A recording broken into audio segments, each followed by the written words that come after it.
اسی طرح اللہ تبارک و تعالی نے قرآن پاک میں ارشاد فرمایا وَرِضْوَانٌ مِّنَ اللَّهِ أَكْبَرُ ذَلِكَ هُوَ الْفَوْزُ الْعَظِيمُ، اور اللہ کی رضا سب سے بڑی چیز ہے، یہی بہت بڑی کامیابی ہے۔ اللہ تبارک و تعالیٰ نے خود ارشاد فرما دیا کہ جن کا مرکز، جن کی سوچ، جن کا پوائنٹ آف ویو یہ ہو کہ میرا رب مجھ سے راضی ہو جائے، وہی لوگ کامیابی والے۔ رب کریم کو راضی کرنے کا ایک اہم ذریعہ یہ ہے کہ شعائر اللہ کی تعظیم کی جائے، یعنی اللہ تبارک و تعالی نے جن اعمال کو عزت بخشی ہے ان کے احترام کا لحاظ کیا جائے، جن مقامات کو تکریم سے نوازا ہے ان کے تقدس کا پاس رکھا ہے، اور جن بندوں کو اعزاز بخشا ہے ان کی قدر و منزلت کو تسلیم کرتے ہوئے ان کی توقیر کی، نہ کہ کسی ایسے بندے کی تحقیر کی جائے جس کو اللہ تعالیٰ نے اپنے لیے منتخب فرمایا۔ کیوں؟ کیونکہ حدیث مبارکہ نبی کریم صلی اللہ علیہ وآلہ وسلم نے ارشاد فرمایا مَن یُرِدِ اللَّهُ بِهِ خَیْرًا یُفَقِّهْهُ فِی الدِّینِ، جس سے اللہ بھلائی کا ارادہ فرماتا ہے اسے دین کی سمجھ عطا فرماتا ہے۔ باری تعالیٰ نے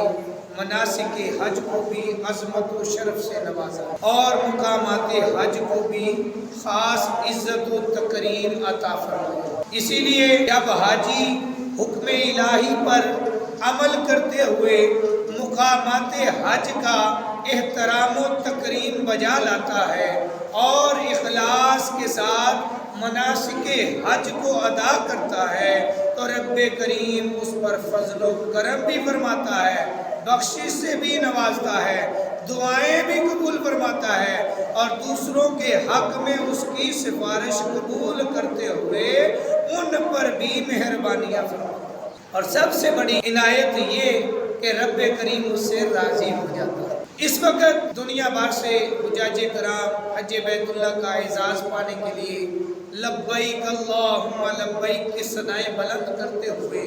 جوق در جوق مکہ مکرمہ میں حاضر ہو رہے ہیں، اور سرکار عالی وقار کے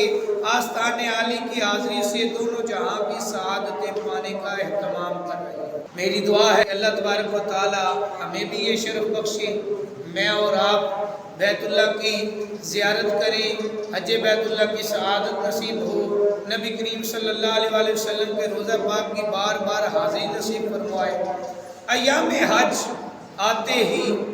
قریب جیسے جیسے آتے ہیں اہل دل کے ایمانی جذبات بلند ہو جاتے ہیں، اور جنہیں اس سال سعادت حج کے ظاہری اسباب دستیاب نہیں ہوتے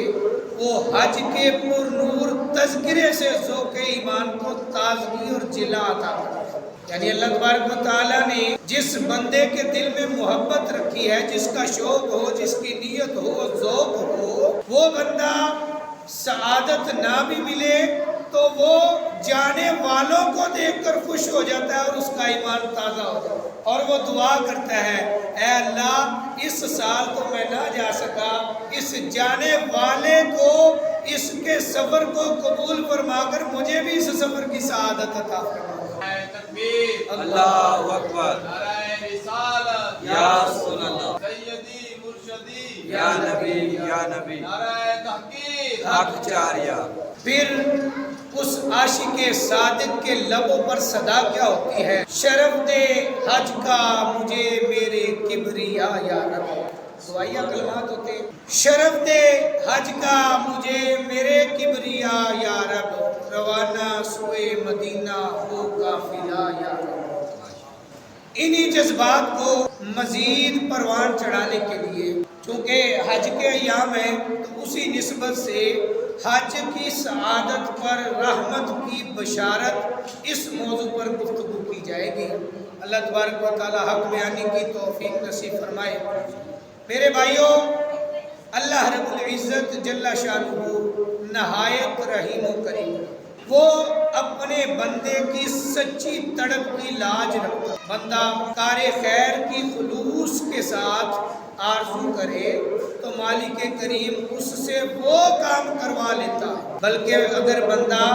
اسباب دستیاب نہ ہونے کی وجہ سے خیر کی چاہت کو پورا نہ کر سکے تو رب کریم کام کیے بغیر ہی خلوص نیت پر اجر و انعام عطا فرما دیتا ہے۔